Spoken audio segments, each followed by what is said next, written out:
আসসালামু আলাইকুম সুপ্রিয় শিক্ষার্থীরা, তোমরা কেমন আছো? আজকে কিশোর বাতায়নের লাইভ জিজ্ঞাসায় নবম দশম শ্রেণীর ব্যবসা শিক্ষা এবং মানবিক শিক্ষা যারা আছো, তোমাদের বিজ্ঞান বইয়ের আজকে তৃতীয় অধ্যায়ের রক্ত সঞ্চালন নিয়ে আজকে লাইভ জিজ্ঞাসা। প্রিয় শিক্ষার্থীরা, তোমরা আগে থেকে টপিকটা জানো। তোমরা যে যেখানে আছো তোমরা লাইভটিতে জয়েন করো এবং এটি শেয়ার করে দাও তোমাদের বন্ধুদের মাঝে, যাতে তোমাদের অন্য বন্ধুরা সবাই দেখতে পায়। তো তোমরা কে কোথা থেকে জয়েন করছো সেটা তোমরা তোমাদের কমেন্টসে লিখো। কে কোন স্কুল থেকে জয়েন করছো, কোন জেলা থেকে জয়েন করছো, সেটা তোমরা কমেন্টসে লিখে দাও।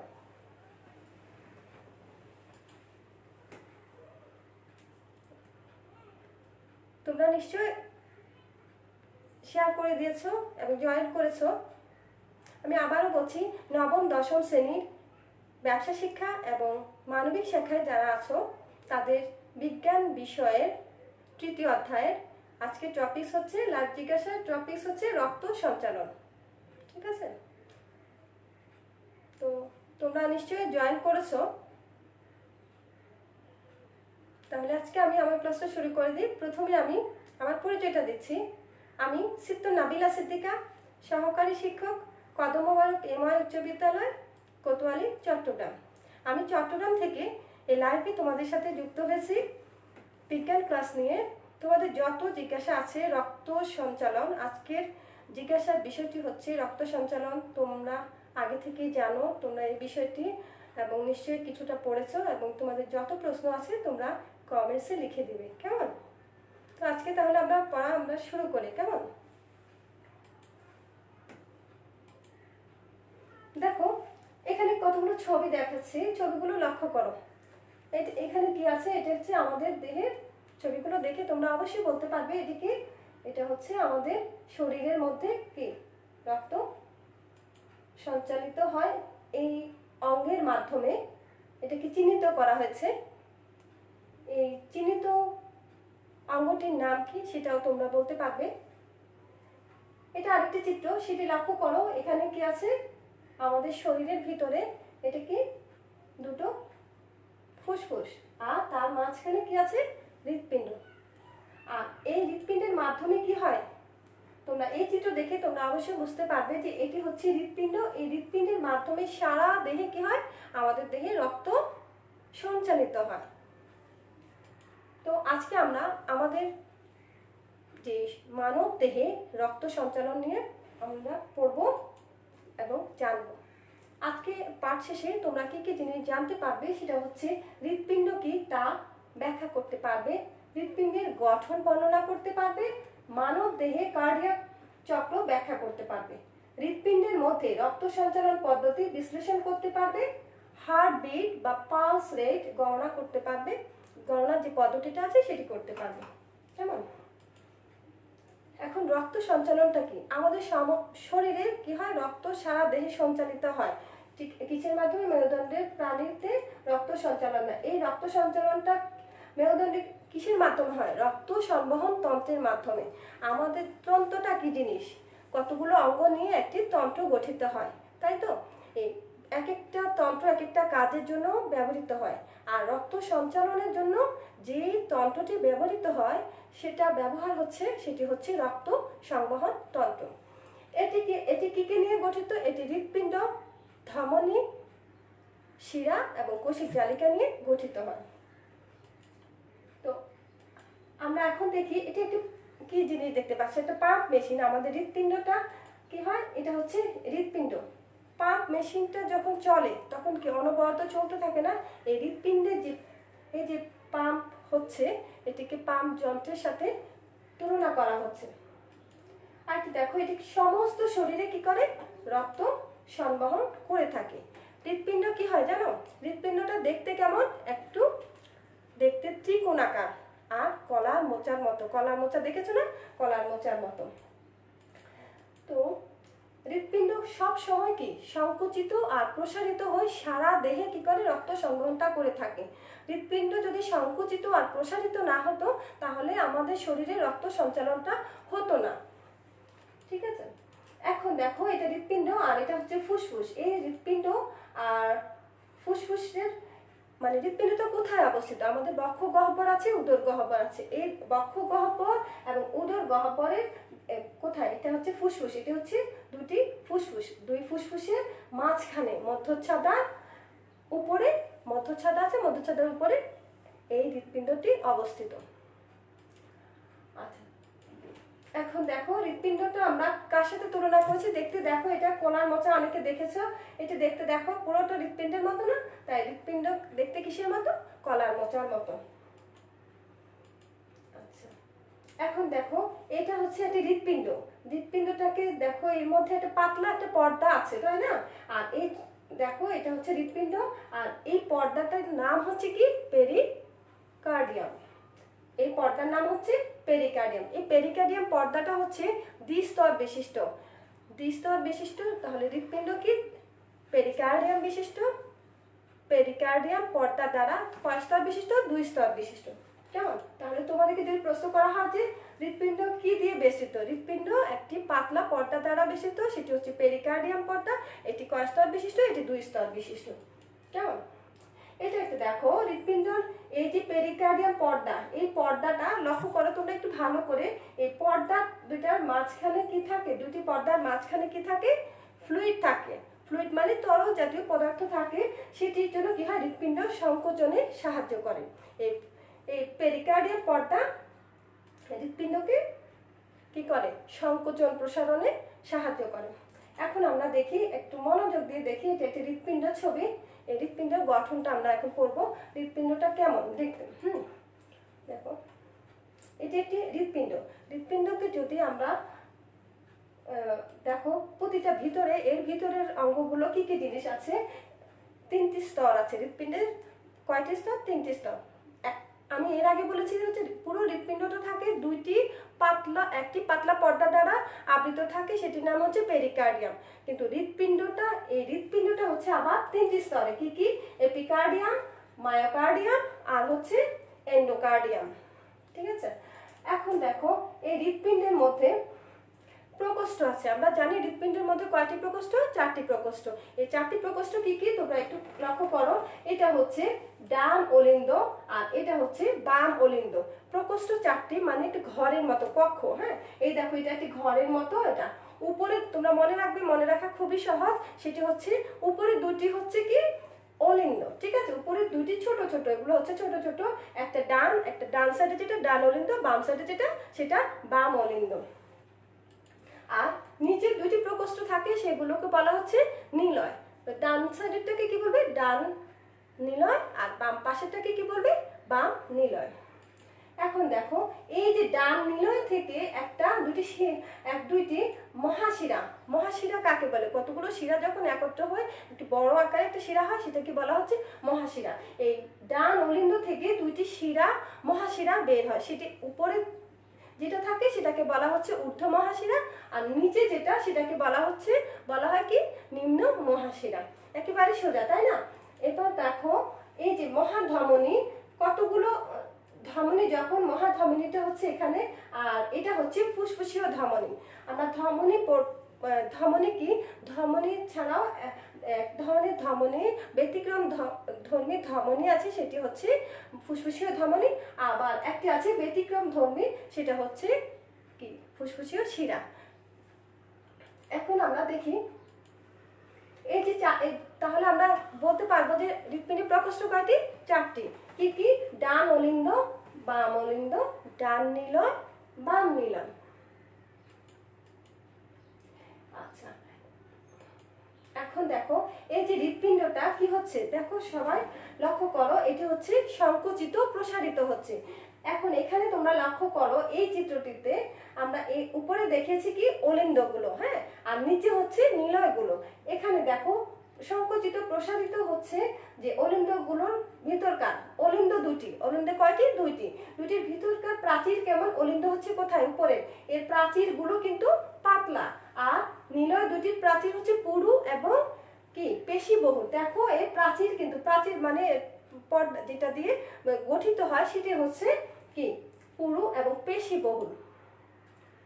এখন দেখো এরপর আমরা দেখি যে এই যে দেখো ডান অলিন্দের সঙ্গে একটি ঊর্ধ্ব মহাশিরা এবং একটি নিম্ন মহাশিরা যুক্ত থাকে। এই যে আমি একটু আগে বলেছি না তোমাদের, ডান অলিন্দের সাথে কি থাকবে, একটি ঊর্ধ্ব মহাশিরা আর একটি হচ্ছে নিম্ন মহাশিরা যুক্ত থাকে। তাহলে তোমাদেরকে যদি প্রশ্ন করা হয় ঊর্ধ্ব মহাশিরা এবং একটি নিম্ন মহাশিরার অবস্থান কোথায়, তোমরা অবশ্যই বলতে পারবে সেটি কোথায়, ডান অলিন্দ। এরপর দেখো বাম অলিন্দ, তোমরা লক্ষ্য করো বাম অলিন্দ কোনটা, এই ডান অলিন্দ বাম অলিন্দ। বাম অলিন্দের সঙ্গে কয়টা থাকবে, চারটা। চারটা কি থাকবে, পালমোনারি শিরা যুক্ত থাকবে। ঠিক আছে, বাম অলিন্দের সাথে। এখানে আমরা কি দেখেছি, এটি হচ্ছে খেয়াল করো, এটি হচ্ছে ফুসফুসীয় ধমনী আর এটি হচ্ছে মহাধমনী। ডান নিলয় থেকে ফুসফুসীয় ধমনী, লক্ষ্য করো ডান নিলয় কোনটা, ডান নিলয়। ডান নিলয় থেকে কি হবে, এই দেখো ডান নিলয় থেকে ফুসফুসীয় ধমনীটা কি হয়, উৎপত্তি হয়েছে। আবার খেয়াল করো তোমরা, ডান নিলয় থেকে ফুসফুসীয় ধমনীটা উৎপত্তি হয়েছে। আর মহাধমনী বাম নিলয়, বাম নিলয় এটা না, এই দেখো বাম নিলয় থেকে কিসের উৎপত্তি হয়েছে, মহাধমনী। এই যে ভিতর দিয়ে গিয়ে এটা হচ্ছে মহাধমনীর উৎপত্তি হয়েছে। কেমন, তাহলে আমাদেরকে প্রশ্ন করা হলে, তোমাদেরকে যদি প্রশ্ন করা হয় যে ফুসফুসীয় ধমনী এবং মহাধমনীর উৎপত্তি কোথায়, তোমরা অবশ্যই সবাই পারবে। এখন দেখো ধমনীটা কি জিনিস, আমরা এখন ধমনী বলেছি। ধমনী দেখো, ধমনী হচ্ছে ধমনীতে কি তিনটি কি থাকবে, তিন স্তর বিশিষ্ট। এবং এখানে কি থাকে, এই চিত্রটিতে খেয়াল করো দুইটি, এটা হচ্ছে ধমনী আর এটা শিরা। ধমনী শিরাতে একই রকম তিনটি স্তর থাকবে, কিন্তু শিরার ক্ষেত্রে কি হয়, একটা দেখো কপাটিকা থাকে। কপাটিকা মানে একটা পর্দা, হ্যাঁ, এটা এক মুখে প্রবাহিত হয়। ঠিক আছে, এরপর তোমরা দেখো এটা হচ্ছে একটা ধমনী ছবি আর এটা হচ্ছে শাখা ধমনী বা অ্যাটেরিয়ড। সেটা হচ্ছে কি, শাখা ধমনী কোথা থেকে হয়, আমরা দেখি ধমনীর কি আছে, স্পন্দন আছে, স্পন্দন আছে, ধমনীর স্পন্দন আছে। ধমনী শরীরের বিভিন্ন অংশে ক্ষুদ্র ক্ষুদ্র শাখা বিভক্ত হয় এবং এদের শাখা ধমনী বা অ্যাটেরিয়ড বলা হয়। ঠিক আছে, তাহলে তোমাদেরকে যদি প্রশ্ন করা হয় যে ধমনী স্পন্দন কি আছে, তোমরা কি বলবে, হ্যাঁ ধমনীর স্পন্দন আছে। তাহলে শাখা ধমনী বা অ্যাটেরিয়ড কাকে বলে, তাহলে ধমনী শরীরের বিভিন্ন অংশে ক্ষুদ্র ক্ষুদ্র শাখা প্রশাখায় বিভক্ত হয়ে গেছে, শাখা প্রশাখায় বিভক্ত, এই এগুলোকে কি বলা হবে, শাখা ধমনী বা অ্যাটেরিয়ড। এখন দেখো আমরা এখানে একটু ভালো করে বুঝে নিই। দেখো এখানে হচ্ছে ধমনী ক্রমশ শাখা প্রশাখায় বিভক্ত হয়ে অবশেষে সূক্ষ্মাতিসূক্ষ্ম কৈশিক জালিকা। ধমনী কোথায়, ধমনী হচ্ছে অ্যাটেরিয়ল, হ্যাঁ এগুলো হচ্ছে, এটা হচ্ছে অ্যাটেরিয়ল, এটা হচ্ছে শাখা প্রশাখায় বিভক্ত হয়ে কিসে কোথায় এসে মিলিত হয়েছে, এই কৈশিক জালিকা, কৈশিক জালিকায় মিলিত হয়। এরপর তোমরা লক্ষ্য করো, এটা এখানে কি হচ্ছে, একটি ফুসফুস ও ফুসফুসের ধমনীগুলো দেওয়া হয়েছে। ফুসফুসের ধমনীর মাধ্যমে কি হয়, হৃৎপিণ্ড কি করে, লক্ষ্য করো ধমনী কি কাজ করে, ধমনীর মাধ্যমে হৃৎপিণ্ড থেকে দেহের বিভিন্ন অংশে কি হয়, অক্সিজেন যুক্ত রক্ত পরিবাহিত হয়। তাহলে আমরা কি জেনেছি, ধমনীর মাধ্যমে কি হয়, হৃৎপিণ্ড থেকে আমাদের যে হৃৎপিণ্ড বা হার্ট, সেটা থেকে সারা দেহে কি হয়ে যাবে, রক্ত কি হবে, কোন ধরনের রক্ত, অক্সিজেন যুক্ত রক্ত পরিবাহিত হয়। তবে কি একটি ব্যতিক্রম আছে, আমরা ফুসফুসীয় ধমনী দেখেছি না, সেটা হচ্ছে ফুসফুসীয় ধমনী বা পালমোনারি ধমনী বলা হয়। সেটি কিন্তু ধমনী সাধারণত অক্সিজেন যুক্ত রক্ত পরিবহন করে, কিন্তু ব্যতিক্রম হচ্ছে এই যে ফুসফুসীয় ধমনী বা পালমোনারি আর্টারি, এটি হচ্ছে কার্বন ডাই অক্সাইড যুক্ত রক্ত পরিবহন করে। তাহলে আমরা এই প্রশ্নটাও পারবো। এরপর হচ্ছে শিরা। শিরা দেখি, শিরা সাধারণত কি হয়, ধমনী যা করে তার উল্টোটা। তাহলে তোমরা নিশ্চয়ই পারবে, ধমনী কি করে, অক্সিজেন যুক্ত রক্ত পরিবহন করে, কিন্তু শিরা কি করে, অক্সিজেন যুক্ত রক্ত পরিবহন করে। আর ধমনী, আবার বলছি, ধমনী অক্সিজেন যুক্ত রক্ত পরিবহন করে আর শিরা হচ্ছে কি, কার্বন ডাই অক্সাইড যুক্ত রক্ত পরিবহন করে। ধমনী ফুসফুস থেকে সারা দেহে রক্ত পরিবহন করে আর শিরাটা কি করে, দেহের বিভিন্ন অঙ্গ থেকে হৃৎপিণ্ডে নিয়ে আসে। তবে পালমোনারি শিরাটা হচ্ছে ব্যতিক্রম। ঠিক পালমোনারি আমরা ধমনী পড়েছি, তেমনি পালমোনারি শিরা। তাহলে শিরা সাধারণত কি করে, কার্বন ডাই অক্সাইড যুক্ত রক্ত পরিবহন করে, তাই তো? কিন্তু পালমোনারি শিরাটা কি করে? ব্যতিক্রম, তার মানে তার উল্টাটা কাজ করবে, ঠিক আছে? সেটি কি করবে? এটি কি করবে? এটি যদি কার্বন ডাইঅক্সাইড করে তাহলে তার উল্টোটা এটি কি করে? এটি অক্সিজেন যুক্ত রক্ত পরিবহন করে। এখন এখন দেখো আমরা একটা শিরা ও ধমনী প্রস্তুচ্ছেদ দেখি কেমন। এই যে এখানে দেখো বিভিন্ন ধরনের বাহিকা দিয়ে শিরা ও ধমনী দেওয়া আছে। শিরা কি হয়? সাধারণত কি করে? ফুসফুস এবং অক্সিজেন সমৃদ্ধ রক্ত হৃৎপিণ্ডে কি করে? নিয়ে আসে, কেমন। আর শিরার প্রাচীরটা কি হয়? ধমনীর মতো 3 স্তর বিশিষ্ট। শিরার প্রাচীর ধমনীর মতোই 3 স্তর বিশিষ্ট। আর শিরাতে কি থাকবে? কপাটিকা থাকে, কেমন। আর দেখো সূক্ষ্ম শিরা বা উপশিরা, হ্যাঁ, সূক্ষ্ম শিরা বা উপশিরা বা মহাশিরা কিভাবে গঠিত হয় আমরা দেখি। ধমনীর প্রান্তে, লক্ষ্য করো, এই যে ধমনীর প্রান্তে, ধমনীগুলোর প্রান্তে কি হয়? এই জালিকাগুলো একত্র হয়ে প্রথমে কি হয়? সূক্ষ্ম শিরা বা উপশিরা গঠন করে, সেগুলো কি হয়? একত্রিত হয়, শিরায় পরিণত হয়। এরপর কতগুলো শিরা নিয়ে কি হয়? মহাশিরা গঠিত হয়। এখন আসি আমরা কৈশিক জালিকা, ঠিক আছে? কৈশিক জালিকাটা তোমরা দেখো, কৈশিক জালিকাটা হচ্ছে শিরা ও ধমনীর সংযোগস্থলকে কি বলা হচ্ছে? কৈশিক জালিকা। হ্যাঁ, এটি সারা দেহে কি হয়? রক্ত পরিবাহিত করে এবং সমন্বয় করে থাকে। এই দেখো মানব দেহে যে সমস্ত শরীরে কিন্তু কৈশিক জালিকাগুলো রক্ত পরিবহনে এবং খাদ্য সরবরাহে কাজ করে থাকে। এখন দেখি আমরা যে আমরা এক নজরে আমাদের পুরো শরীরে যে মানব দেহে যে রক্ত সংবহন তন্ত্রটা দেখো, এই যে এখানে আছে কি? ধমনী, এই মাঝখানে যে জালটা জালকের মতো সেটিকে বলা হচ্ছে কি? কৈশিক জালিকা। আর ধমনী ও শিরা এগুলো পুরো সমস্ত শরীরে কি করে? কাজ করে থাকে। তো এতক্ষণ আমরা যতটুকু পড়িয়েছি তার থেকে তোমাদেরকে ছোট্ট একটা কুইজ দিচ্ছি, খুবই সহজ, যা তোমরা প্রত্যেকটি প্রশ্ন পারবে আশা করি। তোমরা কমেন্টসে লিখে দাও।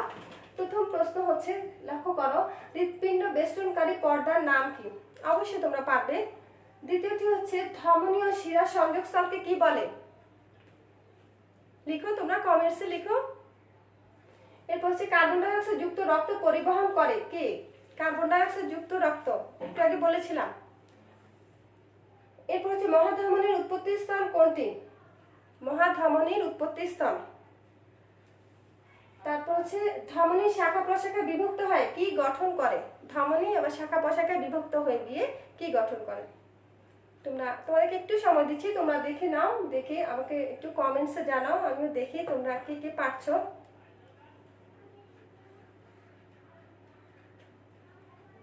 তোমরা প্রত্যেকটির উত্তর দাও।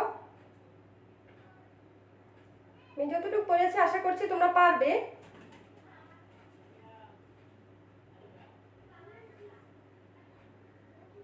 দিচ্ছ তো তোমরা?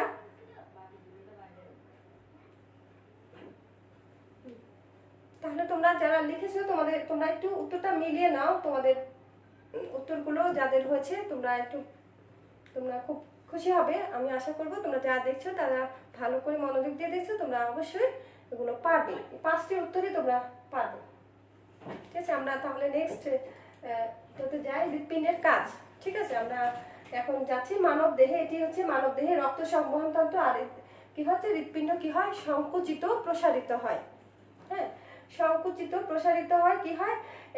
আমরা জানি কি হৃৎপিণ্ড রক্ত সংবহন তন্ত্রটা সাধারণত কি হৃৎপিণ্ড, ধমনী, শিরা এগুলো নিয়ে গঠিত হয়। এটা সবসময় কি হয়? সংকুচিত প্রসারিত হয়। কিসের মতো কাজ করে? পাম্প যন্ত্রের মতো কি হয়? সারাক্ষণ হৃৎপিণ্ড যদি সংকুচিত প্রসারিত না হতো তাহলে আমরা কিন্তু আমাদের শরীরে অচল হয়ে যেত। সরবরাহ হচ্ছে সারা শরীরে। দেখো এখানে আরেকটা ছবি দেখাচ্ছি। এটি কিসের ছবি? এটি হৃৎপিণ্ড। হ্যাঁ, তোমরা নিশ্চয়ই হৃৎপিণ্ড কি করছে? এটা কিন্তু যখন আমরা জীবিত অবস্থায় থাকি তখন কিন্তু হৃৎপিণ্ডটা আমাদের শরীরে সারাক্ষণ এভাবে পাম্পের মতো চলতে থাকে, কিন্তু মৃত ব্যক্তির ক্ষেত্রে সেটা থাকবে না। তো হৃৎপিণ্ড, এই যে হৃৎপিণ্ড, এটাকে কি বল? এটাই হচ্ছে, দেখো এটা এই হৃৎপিণ্ডের এভাবে এখানে দেখো আমাদের পুরো সমস্ত শরীরে হৃৎপিণ্ডের কাজ করছে, কাজ করে সমস্ত শরীরে কি করছে? রক্ত সরবরাহ করছে। আর একটা ছবি দেখো তোমরা, এই যে সারা দেহে রক্ত যে সরবরাহ করছে সেটি যে একবার কি হচ্ছে, হৃৎপিণ্ডটা একবার সংকুচিত হচ্ছে, একবার প্রসারিত হচ্ছে। দেখো হৃৎপিণ্ডটা কি করছে, দেখো এভাবে, দেখো একদম একবারে পাম্পের মতো একবার সংকুচিত হয়ে যাচ্ছে, আবার প্রসারিত হয়ে যাচ্ছে। এই সংকুচিত হলে সেটাকে বলা হচ্ছে সিস্টোল। সিস্টোল, তাহলে তোমাদের সায়েন্টিফিক টার্মটা তোমাদের মনে রাখতে হবে, সেটি হচ্ছে হৃৎপিণ্ডের সংকোচনকে বলা হয় সিস্টোল আর প্রসারণকে বলা হয় ডায়াস্টোল। ঠিক আছে, হৃৎপিণ্ড, আবার বলছি, হৃৎপিণ্ডের সংকোচনকে বলা হচ্ছে সংকোচন দন্তস্বদি, হ্যাঁ মনে রাখতে সুবিধা, সেটি হচ্ছে সিস্টোল আর প্রসারণকে বলা হচ্ছে ডায়াস্টোল। তো এখানে দেখো হার্টবিট, হ্যাঁ হার্টবিট, এটাতে আমাদের শরীরে কি রক্ত কি হচ্ছে, যে এভাবে পাম্পের মতো সব সময় একবার সংকুচিত হচ্ছে আবার প্রসারিত হচ্ছে, একবার সংকুচিত হচ্ছে আবার প্রসারিত হচ্ছে। সেটা যে সেটা কেন হয়েছে, হৃৎপিণ্ডটা কি হয় মায়োজেনিক, আমাদের শরীরের হৃৎপিণ্ডটাকে কি বলা হচ্ছে মায়োজেনিক। মায়োজেনিক মানে কি, এটি কোনো ইচ্ছা না, যেমন আমাদের ইচ্ছা হলে আমরা হাতটা নাড়াতে পারছি, কিন্তু হৃৎপিণ্ড কোনো ইচ্ছা ছাড়াই নিজে থেকেই সে কি করবে, কাজ করবে। সেজন্য হৃৎপিণ্ডকে কি, মানুষের হৃৎপিণ্ডটাকে কি বলা হয় মায়োজেনিক।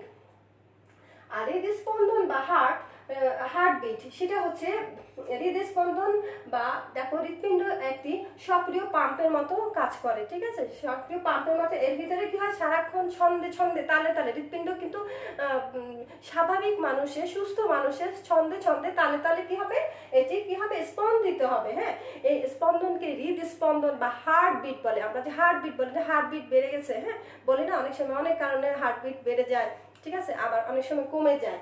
তো সেই যে স্পন্দন হয়, এই যে হার্টবিট কি হয়, স্পন্দন ছন্দের তালে তালে স্পন্দিত হয়ে কি হয়, রক্তটা সংকুচিত প্রসারিত হয়, সারা দেহে কি হয়, আমাদের শরীরে কি হয়, রক্তটা সঞ্চালিত হয়।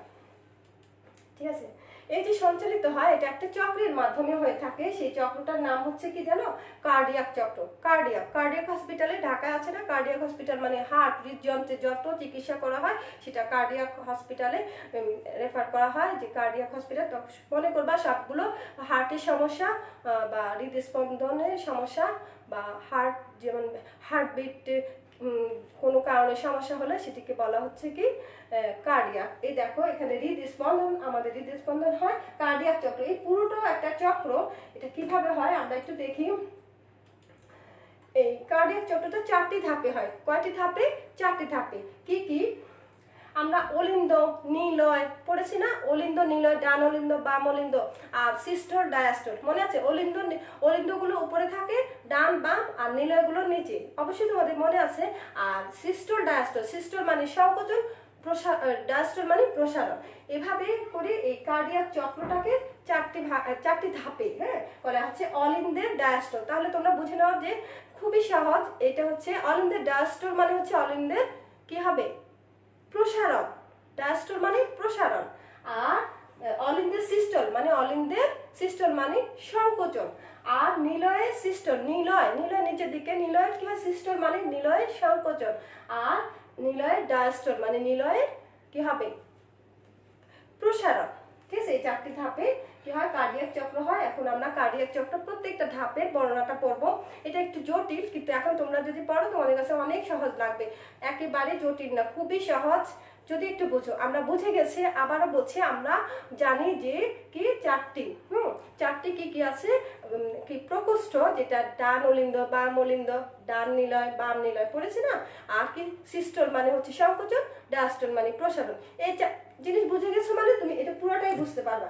এখন আমরা দেখি অলিন্দের কি হয়, ডায়াস্টোল। অলিন্দের ডায়াস্টোল, এখানে তোমাদের এই কার্ডিয়াক চক্রটা একটা ছবি, এখানে হচ্ছে অলিন্দের ডায়াস্টোল। কতে কি দেওয়া হচ্ছে, অলিন্দের ডায়াস্টোল মানে অলিন্দের সংকোচন।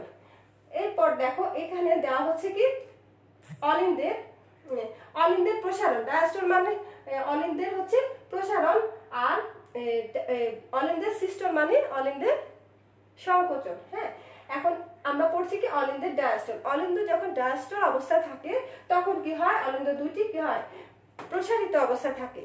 লক্ষ্য করো, অলিন্দের ডায়াস্টোল থাকলে অলিন্দ প্রসারিত অবস্থা থাকে। তখন কি হয়, তখন হয় কি জানো, তখন এই যে ফলে সারা শরীরে কার্বন ডাইঅক্সাইড যুক্ত রক্ত, যেগুলো কার্বন ডাইঅক্সাইড যুক্ত রক্ত ঊর্ধ্ব এবং নিম্ন মহাশিরা ঊর্ধ্ব এবং নিম্ন মহাশিরা ডান অলিন্দে প্রবেশ করে। কার্বন ডাই অক্সাইড যুক্ত যে রক্তগুলো আছে সেগুলো কিসের মাধ্যমে হবে?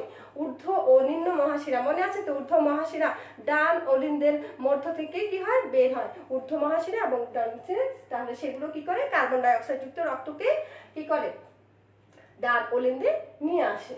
এরপর দেখো ফুসফুস আবার কি হয়? ফুসফুস থেকে অক্সিজেন যুক্ত রক্ত কি হয়? পালমোনারি শিরা দিয়ে। মনে আছে তো? পালমোনারি শিরা বা ফুসফুসীয় শিরা, যেটা ব্যতিক্রম শিরা, সেটি দিয়ে কি হয়? অক্সিজেন সমৃদ্ধ রক্ত। আমরা জানি শিরা কি করে? শিরা কার্বন ডাই অক্সাইড যুক্ত রক্ত পরিবহন করে, দূষিত রক্ত। কার্বন ডাই অক্সাইড যুক্ত মানে হচ্ছে দূষিত রক্ত বহন করে। কিন্তু এই যে পালমোনারি শিরা বা ফুসফুসের শিরা, সেটি কি করবে? অক্সিজেন সমৃদ্ধ রক্তটা কি করবে? পরিবহন করে বাম অলিন্দে প্রবেশ করবে। এরপর আমরা দেখি যে অলিন্দের ডায়াস্টল গেল, এবার হচ্ছে অলিন্দের সিস্টল। মানে অলিন্দের কি হবে? সিস্টল মানে সংকোচন। কেমন? এই যে দেখো, এখন আমরা এখানে এসেছি, অলিন্দ দুটি রক্ত পূর্ণ থাকবে, যখন পূর্ণ অবস্থা থাকে এই দুটি কি হয়? সংকুচিত হয়। তখন কি ডান অলিন্দ থেকে, লক্ষ্য করো ডান অলিন্দ কোনটা? ডান অলিন্দ, ডান পাশে ডান অলিন্দ থেকে কি হয়? কার্বন ডাই অক্সাইড যুক্ত রক্ত কি হয়? ডান নিলয়ে প্রবেশ করে। এবং বাম অলিন্দ থেকে অক্সিজেন সমৃদ্ধ রক্ত বাম নিলয়ে প্রবেশ করে। এই অবস্থায় কি হয়? নিলয় দুটির মধ্যে রক্ত পূর্ণ থাকে। রক্ত পূর্ণ থাকা অবস্থায় এটা সংকুচিত হয়। এই সময় ট্রাইক্যাপসিড এবং বাইক্যাপসিড কপার টিকা বন্ধ থাকে। তিনটে কপার টিকা থাকে, সেই তিনটা হচ্ছে কি কি? ট্রাইক্যাপসিড, বাইক্যাপসিড, আর একটা হচ্ছে সেমি লুনার কপার টিকা। যখন এই যে নিলয়ের সিস্টল অবস্থা থাকবে, তখন কি হয় জানো? ট্রাইক্যাপসিড এবং বাইক্যাপসিডটা কি হবে? বন্ধ হয়ে যাবে। আর সেমি লুনার যে কপার টিকা একটা পর্দার মতো, সেটি কি হবে? খোলা থাকবে। তাহলে খোলা থাকলে সেগুলো সেই পথ দিয়ে কি হবে? রক্তগুলো পরিবাহিত হবে। নিলয়ের সিস্টলের সময় কপার টিকাগুলো বন্ধের সময় হৃৎপিণ্ড কি হয়? একটা শব্দ হয়। নিলয় লক্ষ্য করো, এই নিলয় যখন কপার টিকাগুলো বন্ধের সময় হৃৎপিণ্ড প্রথম একটা শব্দ করে, বন্ধের সময় একটা শব্দ করে, সেটাকে কি বলা হয়? লাভ। সেটাকে কি বলা হচ্ছে? লাভ। তাহলে আমাদের মনে থাকবে লাভটা কি জিনিস? এই যে নিলয়ের সিস্টলের সময়, কপার টিকা বন্ধের সময় হৃৎপিণ্ডের প্রথম যে শব্দটা করে, সেটাকে কি বলা হচ্ছে? লাভ। এই সময় নিলয় থেকে বিশুদ্ধ রক্ত মানে কি? অক্সিজেন সমৃদ্ধ রক্ত কি হয়? মহাধমনী দিয়ে ডান নিলয় থেকে কোথায় প্রবেশ করবে? অক্সিজেন যুক্ত রক্ত ফুসফুসীয় ধমনীতে, কার্বন ডাই অক্সাইড যুক্ত রক্ত কি হয়? ফুসফুসীয় ধমনীতে প্রবেশ করবে। এখন আমরা জানি কি ধমনী কি করে? সাধারণত ধমনী অক্সিজেন যুক্ত রক্ত পরিবহন করে। কিন্তু এখানে দেখো, এখানে বলা হচ্ছে যে কি ডান নিলয় থেকে কার্বন ডাই অক্সাইড যুক্ত, তার মানে কি ফুসফুসীয় ধমনী, সাধারণ ধমনী অক্সিজেন যুক্ত রক্ত পরিবহন করে, কিন্তু ফুসফুসীয় ধমনী কি করে? ফুসফুসীয় ধমনী কিন্তু কার্বন ডাই অক্সাইড যুক্ত রক্ত পরিবহন করে সেটা কোথায় নিয়ে যাবে? ধমনীতে, ফুসফুসীয় ধমনীতে প্রবেশ করবে। এরপর লক্ষ্য করো, এবার আসি নিলয়ের সিস্টল। ঠিক আছে, এবার আসি আমরা এখানে নিলয়ের সিস্টল। নিলয় মানে নিচের দিকে যেগুলো আছে, দেখো নিলয়ের সিস্টল মানে সংকোচন। কেমন? এই যে মহাধমনী না, এই মহাধমনী থেকে রক্ত বিভিন্ন শিরা, মহাশিরা দিয়ে কি হবে? যখন বিভিন্ন জালকের মধ্যে ছড়িয়ে পড়বে, খাদ্য কলাকে পুষ্টি এবং কি হবে? খাদ্যদ্রব্য অক্সিজেন সরবরাহ করার জন্য কি করে? নিলয়টা মহাধমনী এবং বিভিন্ন ধমনী শাখা প্রশাখার মাধ্যমে এটি কি হয়? কোথায় আসে? সংকোচনে। এই নিলয়ের সিস্টলের সময় এই কাজগুলো করে থাকে। অপরপক্ষে ফুসফুসীয় ধমনী থেকে কি বের হয়? অক্সিজেন সমৃদ্ধ রক্ত, তাই না? এই দেখো, থেকে কার্বন ডাই অক্সাইড যুক্ত ফুসফুসীয় ধমনী থেকে কিন্তু কার্বন ডাই অক্সাইড যুক্ত রক্ত কি হবে? ফুসফুসীয় জালের মতো আছে, সেটিতে প্রবেশ করে এবং ফুসফুস থেকে কি হয়? অক্সিজেন সমৃদ্ধ, লক্ষ্য করো, ফুসফুস থেকে তারা কি হবে? কি করবে? অক্সিজেন সমৃদ্ধ রক্ত গ্রহণ করে ফুসফুস শিরা দিয়ে কোথায় চলে আসবে? বাম অলিন্দে চলে আসবে। ঠিক আছে, বাম অলিন্দ কোথায়? এই পাশে। এরপর দেখো, অপরপক্ষে সারা দেহে দেহস্থ রক্ত জালক থেকে কার্বন ডাই অক্সাইড যুক্ত রক্ত অর্থাৎ দূষিত রক্তটা কি হবে? উপশিরা কি আছে? শিরা এবং মহাশিরা দিয়ে পুনরায় কোথায় আসবে? পুনরায় আবার অলিন্দে ফিরে আসবে। এখন দেখো, নিলয়ের সিস্টল গেল, আরেকটা হচ্ছে নিলয়ের ডায়াস্টল। নিলয়ের ডায়াস্টল মানে নিলয়ের প্রসারণ। তোমরা একটু অর্থটা বুঝতে তোমাদের কাছে একেবারে সোজা লাগবে। হ্যাঁ, সেটি হচ্ছে নিলয়ের ডায়াস্টল মানে হচ্ছে নিলয়ের, আবার বলছি নিলয়ের প্রসারণ। হ্যাঁ, নিলয়ের প্রসারণ হচ্ছে এখানে, এটা হচ্ছে 4 নম্বর যেটা ধাপ সেটা।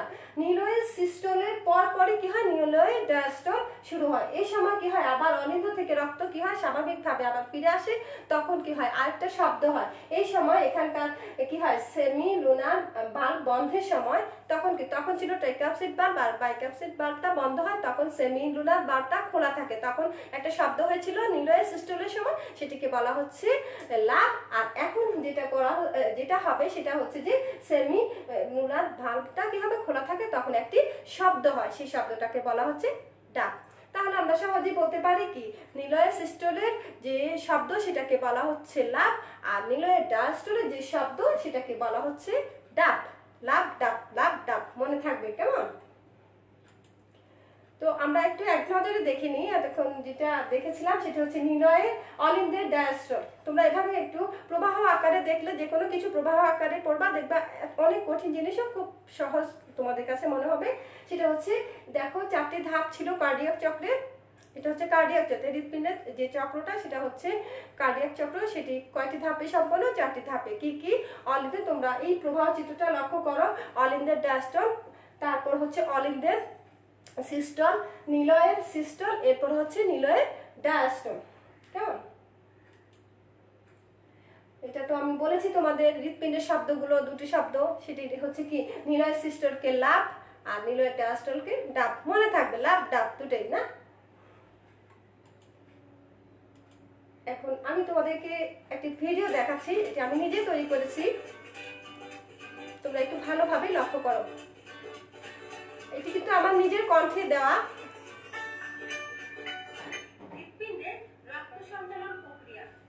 হৃৎপিণ্ড হৃৎপেশি দ্বারা গঠিত একটি জীবন্ত পাম্প যন্ত্র। এটি আমাদের বুকের বাম পাশে অবস্থান করে। হৃৎপিণ্ড প্রধানত বাম ও ডান এই দুই অংশে বিভক্ত। এই বিভাজন অক্সিজেনযুক্ত রক্ত ও অক্সিজেনযুক্ত রক্তকে মিশতে বাধা দেয়। রক্ত, রক্তনালিকা ও হৃৎপিণ্ড মিলে তৈরি হয় রক্ত সংবহন তন্ত্র। এই তন্ত্র অক্সিজেন এবং খাদ্য দেহের সর্বত্র পৌঁছে দেয়। হৃৎপিণ্ড প্রতি মিনিটে 5 কোয়ার্ট রক্ত পাম্প করে। প্রতিদিন এটি 1 লক্ষ বার এবং বছরে 35 মিলিয়ন বার সম্প্রসারিত ও সংকুচিত হয়। আমাদের দেহ থেকে কার্বন ডাই অক্সাইড যুক্ত নীল রক্ত হৃৎপিণ্ডের ডান অলিন্দ ও ডান নিলয়ে ফিরে আসে। পরবর্তীতে হৃৎপিণ্ড এই রক্ত পালনারীর ধমনীর মাধ্যমে ফুসফুসে পৌঁছায়। ফুসফুস ওই রক্ত থেকে কার্বন ডাই অক্সাইড বের করে দেয় এবং এর সাথে অক্সিজেন যুক্ত করে। অক্সিজেন যুক্ত লাল রক্ত এরপর বাম অলিন্দ এবং বাম নিলয়ে প্রবেশ করে।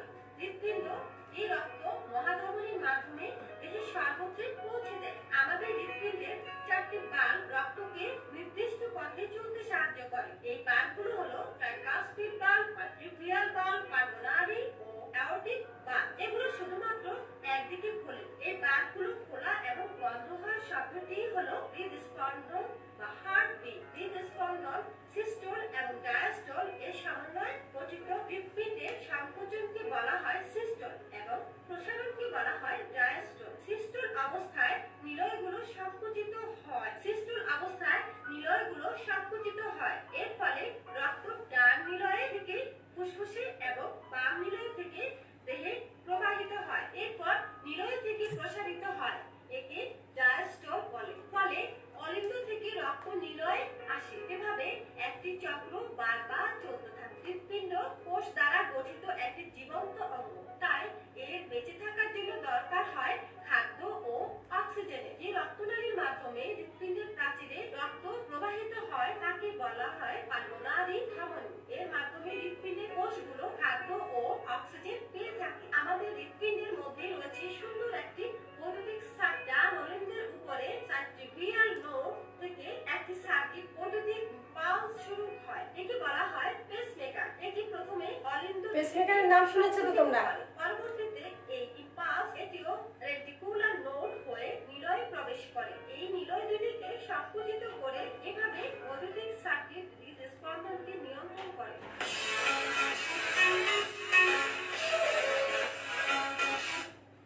এটা আমি তৈরি করেছিলাম আরো 2 বছর আগে, না 3 বছর আগে।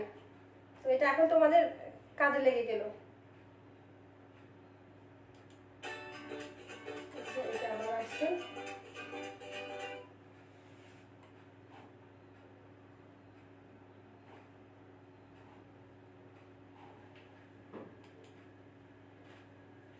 এখন আমরা চলে যাচ্ছি যে আমরা এতক্ষণ কি দেখেছি, আমরা দেখেছি হৃৎপিণ্ড কি, হৃৎপিণ্ড গঠন দেখেছি, হৃৎপিণ্ডর যে একটা চক্র, রক্ত সঞ্চালন যে প্রক্রিয়া সেটাও দেখেছি, হৃদয় স্পন্দন কি তাও জেনেছি, তারপরে কার্ডিয়াক চক্র তাও দেখেছি, রক্ত সরাসরি কিভাবে প্রবাহিত হয় তা দেখেছি। এখন আমরা দেখি যে হৃৎপিণ্ডের শব্দগুলো হলো কি কি। কিছু কিছু শব্দ আছে, হ্যাঁ, আমরা পালস রেট, হ্যাঁ, পড়েছি পালস, তারপরে পালস রেট, হৃদয় স্পন্দন, হার্টবিট, এগুলো আসলে কি আমরা একটু জেনে নিই, কেমন? দেখো এখানে দেখো, যখন হার্টবিট হচ্ছে, হৃদয় স্পন্দন হচ্ছে, আমরা হৃদয় স্পন্দন আমাদের শরীরে কিভাবে হয় সেটা হচ্ছে, এটা দেখো একটি সিস্টোল এবং একটি ডায়াস্টোলের সমন্বয় হয় কি হৃদয় স্পন্দন সম্পন্ন হয়। এই সময় কতটুকু সময় লাগে? 0.08 সেকেন্ড সময় লাগে। একজন সুস্থ মানুষের হৃদয় স্পন্দন প্রতি মিনিটে কত? 60 থেকে 100 বার বলা হয়। এটিকে বলা হচ্ছে হার্টবিট। হার্টবিট তাহলে স্বাভাবিক সুস্থ মানুষের হচ্ছে 60 থেকে 100। আমরা এগুলো একটু মনে রাখতে হবে আমাদেরকে। আমাদের হাতের কবজি, হাতের কবজিতে আমরা কি করি? হাতের কবজিতে যে রেডিয়াল ধমনী আছে, হাতের কবজি যে তোমরা লক্ষ্য করো, হাতের কবজি যে রেডিয়াল ধমনী আছে, এটার নাম হচ্ছে রেডিয়াল ধমনী। ধমনীর আবার অনেকগুলো নাম আছে। এখানে স্পন্দন শোনা যায়, সেটি আবার সেখানে কি হয়? হৃদয় স্পন্দনটা শোনা যায়, হাতের কবজিতে শোনা যায়। তারপর দেখো ডাক্তারের কাছে গেলে তখন ওরা কি করে, ডাক্তাররা কি করে, স্টেথোস্কোপ যন্ত্রের সাহায্যে কি হয়, বুকের মধ্যে আমাদের কি হয়, জ্বর বা হার্টবিটটা দেখেন, হ্যাঁ, বসিয়ে যে শব্দটা শুনতে পান। এরপর আমরা দেখি যে এই যে পালস আর কি হার্ট সাউন্ড। হার্ট সাউন্ডটা কি জিনিস? হার্ট সাউন্ড দেখো, এই যে একটা শিশুর হার্ট সাউন্ডটা দেখা হচ্ছে, আর হচ্ছে পালস রেটটা একজন মানুষের হাতে পালস রেটটা দেখা হচ্ছে, কেমন? এই কবজিতে যেটা কবজিতে দেখা হলে সেটাকে বলা, কবজিতে হাতের কবজি তো চিনো, সেই হাতের কবজিতে হৃদয় স্পন্দন অনুভব করলে সেটাকে বলা হচ্ছে কি পালস, কেমন? আর স্টেথোস্কোপ যন্ত্রের সাহায্যে যে শব্দ শোনা যায় সেটাকে কি বলা হচ্ছে? Heart sound. এই যে দেখো এই শিশুটিকে দেখছে। আর হচ্ছে কি, এই যে হৃদয় স্পন্দন বা হার্টবিট যখন প্রতি মিনিটে হাতের কবজিতে গণনা করা হয়, হাতের কবজিতে যদি গণনা করা হয়, হ্যাঁ, সেটাকে বলা হবে পালস রেট। মানে প্রতি মিনিটে সেটা গণনা করা হয়। এখন দেখো পালস রেটটা কিভাবে গণনা করা হয়। এখানে একটি ছবি দেখতে পাচ্ছ, এটা নাড়ি বা পালস। লক্ষ্য করো আমাদের এই যে 3 আঙ্গুল দিয়ে এখানে লক্ষ্য করো যে আমাদের এই দেখো 3টার মধ্যে এটা হচ্ছে অনামিকা, এটা মধ্যমা, আর এটা হচ্ছে তর্জনী। এই তর্জনী অংশটা আমাদের হৃৎপিণ্ডের দিকে থাকবে, কেমন? হৃৎপিণ্ডের দিকে থাকবে, মাঝখানেটা থাকবে মাঝখানে, আর হচ্ছে হাতের কবজির দিকে থাকবে অনামিকা। অনামিকা রিং ফিঙ্গার বলে যে সেটা, ঠিক আছে? সেটা থাকবে কোথায়? সেটা আমাদের কি বৃদ্ধাঙ্গুল যেদিকে, সেদিকে যে রেডিয়াস ধমনীটা গিয়েছে সেখানে। তো এভাবে কি হয়, পালস রেটটা দেখা হয়। এখানে ছবিতে দেখো, এভাবে কিন্তু সবসময় ডাক্তাররা দেখে থাকেন, কেমন? এই পালস রেটটা কিন্তু ঠিক মতো নির্দিষ্ট সময় হতে হবে। একটা নির্দিষ্ট পূর্ণবয়স্ক মানুষের জন্য এক ধরনের, শিশুর জন্য এক ধরনের।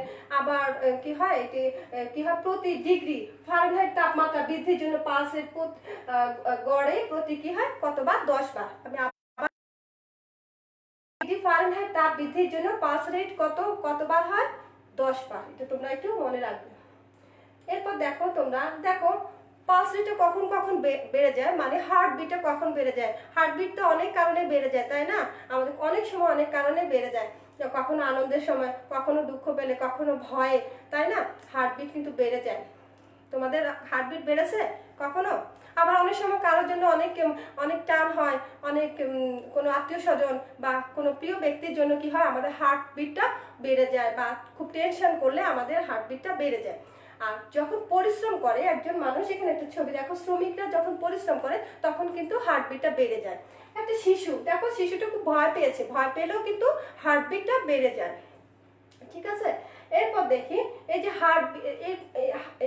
হার্টের যে বা হৃদস্পন্দনটা যদি অস্বাভাবিক, মন্থর অথবা কম বেশি বা অনিয়ন্ত্রিত হলে তখন কি হয়, হার্ট ব্লকটা হয়। ঠিক আছে, হার্ট ব্লক হয়। আর কি হয়, শিশুর ক্ষেত্রে কি হয়, সেটা জন্ডিসও হতে পারে। কেমন, শিশুর জন্ডিস। তো এতক্ষণ যা পড়েছে তা থেকে তোমাদেরকে ছোট্ট একটা কুইজ দিচ্ছি আবার। তোমরা একটু এই প্রশ্নগুলো আশা করছি প্রত্যেকেই পারবে। এখানে তোমরা এই প্রশ্নগুলোর উত্তর দিয়ে দাও। হৃৎপিণ্ডের স্বতঃস্ফূর্ত সংকোচনকে কি বলে? অবশ্যই পারবে, এটা চট করে তোমরা কমেন্টসে লিখে দাও যারা, আর প্রত্যেকে লিখো। তারপরে ক খ গ ঘ এভাবে লিখলে হবে, একের ক উত্তর পুরোটা লিখতে হবে না, ক খ গ দিয়ে লিখো। তারপরে অল ইন দ্য সিস্টল হলে ভেন্ট্রিকলে কি হয়? তারপর দ্বিতীয়টা স্টেথোস্কোপের সাহায্যে হৃদস্পন্দনে যে শব্দ শোনা যায় তাকে কি বলে? অবশ্যই পারবে, প্রত্যেকেই পারবে। আচ্ছা, এটা আমি হচ্ছে সৃজনশীলে বহুপদী সমাপ্তি সূচক প্রশ্ন তোমাদের থাকে, সেরকম করেই করেছি। নিচের চিত্রের আলোকে 5 ও 6 উত্তর দাও। এটি একটি ছবি দেখিয়েছি, তোমরা দেখলেই বুঝতে পারছো এটি কিসের ছবি। চিত্রটির নাম কি? এটা কি ধমনী, শিরা, না কোষিক জালিকা, হৃৎপিণ্ড? তোমরা অবশ্যই পারবে। এই দেখো, এখানে কোনো কপাটিকা নাই, বলে দিয়েছি একটু করে। তারপর চিত্রের বৈশিষ্ট্য হলো কি? এটি প্রাচীর পুরু, পুরু। তারপরে ও স্থিতিস্থাপক, প্রাচীর 3 স্তর বিশিষ্ট এবং কপাটিকা আছে, কপাটিকা নেই। তাহলে আর গহ্বর কি ছোট না বড়? গহ্বর ছোট। তাহলে এবার এটি কোনটি উত্তর হবে সেটি তোমরা লিখো। একটু সময় দিচ্ছি, চট লিখে ফেলো। কার কয়টা হয়েছে তা তোমরা আবার মিলিয়ে দেখবে। আশা করছি যদিও টপিকসটা অনেক কঠিন, কিন্তু আজকে তোমাদের কাছে অনেক সহজ লাগবে এবং প্রত্যেকটি উত্তর পাবে। একটি উত্তরও পারবে না আমার মনে হয় না, প্রত্যেকটি উত্তর তোমরা পাবে। মিলিয়ে দেখতে হবে কিন্তু। আচ্ছা, এখন তোমরা মিলিয়ে দেখো কেমন। এটা দিয়েছি, তোমরা মিলিয়ে দেখো। হৃৎপিণ্ডের সাথে কার কয়টা হয়েছে কমেন্টসে লিখো, কমেন্টসে লিখে দাও কার কয়টা হয়েছে। এখন আমরা কি করব তোমাদের জন্য, যে তোমাদের জিজ্ঞাসার যত প্রশ্ন আছে এই অধ্যায় থেকে, এই ধরনের প্রশ্নগুলো থাকে, তোমরা কেউ যদি পারো তোমরা স্ক্রিনশট নিতে পারো বা ছবিটা তুলে রাখতে পারো। তো এখানে প্রত্যেকটি প্রশ্ন কিন্তু আমি তোমাদেরকে পড়িয়েছি। এটি আরো কিছু প্রশ্ন, ডায়াস্ট্রল, সিস্টল, ফুসফুসীয় শিরা, ফুসফুসীয় ধমনী, ধমনী শিরা সব পড়িয়েছি। কোষিক জালিকা, রক্তচাপ, তারপরে ডাইক্যাপসিড বাল্ব, তারপরে ট্রাইক্যাপসিড বাল্ব, তারপর হচ্ছে শিরা ধমনীর পার্থক্য পারবে। মানুষের হৃৎপিণ্ডকে মায়োজেনিক কেন বলা হয়, হৃৎপিণ্ডকে কেন পাম্পের সাথে তুলনা করা হয়, তারপর ধমনীর চাপটাকেই রক্ত চাপ বলা হয় কেন, এটা আমি একটু বলে দিই। ধমনীর চাপটাকে রক্তচাপ বলা হয় কেন? ধমনী যখন কখনো কেটে যায় রক্ত আর কখনো বন্ধ হয় না। আমাদের যখন কখনো অ্যাক্সিডেন্ট বা কোনো কিছু হয়, যখন দেখবা যে আর আমাদের রক্তটা বন্ধ হচ্ছে না, তখন কিন্তু ধমনী কেটে গেলে হয়। শিরা কেটে গেলে চট করে রক্তটা বন্ধ হয়ে যায়, কিন্তু ধমনী যদি কেটে যায় তাহলে কি হয়, রক্ত সহজেই বন্ধ হয়ে যায়। সেজন্য ধমনীর চাপটাকে কি বলা হয়, এই রক্তচাপ বলা হয়। কেমন? আর কার্ডিয়াক চক্র কয়টি ধাপে? অবশ্যই সবগুলোই পারবে। আর তোমাদের প্রশ্ন ধরনটা হচ্ছে 2 ধরনের হয়, কি কি? বহু নির্বাচনী আর হচ্ছে সৃজনশীল প্রশ্ন। তো বহু নির্বাচনী প্রশ্ন তো আমি কুইজের মাধ্যমে দিয়েছি, এরপর সৃজনশীল প্রশ্ন আমি তোমাদের বাড়ি কাজ হিসাবে দিচ্ছি। তোমরা এই বাড়ি কাজগুলো করবে। এছাড়া অতিরিক্ত এই টপিকস থেকে পড়তে হবে না। যে সৃজনশীল প্রশ্নগুলো দেখো, আমি বিভিন্ন বোর্ড থেকে কালেকশন করে একটু মডিফাই করে এই প্রশ্নগুলো দিয়েছি, তোমরা একটু স্ক্রিনশট নাও অথবা লিখে নাও। এটা সৃজনশীল প্রশ্ন 1, এটা একটা দিয়েছি, এটি আরেকটি দিলাম, আরেকটি সৃজনশীল প্রশ্ন। অবশ্যই তোমরা পারবে। হৃৎপিণ্ডের ছবি দেখি, পালস রেট কি, শিরা ধমনীর পার্থক্য, তারপর উদ্দীপকের চিত্রটির গঠন বর্ণনা করো, মানে হৃৎপিণ্ডের গঠন বর্ণনা করবা, উদ্দীপকের রক্ত সঞ্চালনে গুরুত্বপূর্ণ কেন। অবশ্যই তোমরা পারবে, সৃজনশীল প্রত্যেকটি প্রশ্ন তোমরা পারবে। আরো একটি দিয়েছি, একটু যেন কোনো কিছু বাদ না থাকে সেজন্য দিয়েছি, সেটি হচ্ছে একটি প্রবাহ চিত্র দেখিয়েছি, ফুসফুসীয় ধমনী কি, তোমরা অবশ্যই পারবে। হৃৎপিণ্ডকে পাম যন্ত্রের সাথে তুলনা করা হয় কেন, তা পারবে। উদ্দীপকের চক্রটি হৃৎপিণ্ডের চিত্র এঁকে, এটা একটা চক্র না, এখানে হৃৎপিণ্ডের চিত্রটা এঁকে দেখাও, সেটি তোমরা এঁকে দেখাবা হৃৎপিণ্ড সহ। আমি একটা ছবি যেটি ধাপে ধাপে তোমাদেরকে পড়িয়েছি, কি কি? অলিন্দের ডায়াস্টল, নিলয়ের সিস্টল, নিলয়ের ডায়াস্টল, নিলয়ের অলিন্দের কি সিস্টল, ওইটা পড়বা তোমরা। ঠিক আছে, ওভাবে চিত্রগুলো আঁকবে, ঠিক এভাবেই চিত্রগুলো। আচ্ছা, আরেকটা প্রশ্ন হচ্ছে যে সৃজনশীলে যেটা হচ্ছে 4 নাম্বার যেটা, সেটা হচ্ছে যে উচ্চতর দক্ষতা ভিত্তিক প্রশ্ন। সেটি হচ্ছে উদ্দীপকের রক্তের সঞ্চালনটি যদি বন্ধ বা বাধাগ্রস্ত হয় তাহলে মানব দেহে কি কি অসুবিধার সম্মুখীন হবে। অবশ্যই তোমরা পারবে। তো এতক্ষণ তোমরা দেখেছো, তোমাদেরকে অনেক অনেক ধন্যবাদ। তো তোমরা সবাই ভালো থাকবে, সুস্থ থাকবে, সুন্দর থাকবে, কিশোর বাতায়নের সাথে থাকবে এবং লাইভ ক্লাসগুলো নিয়মিত দেখবে। আসসালামু আলাইকুম।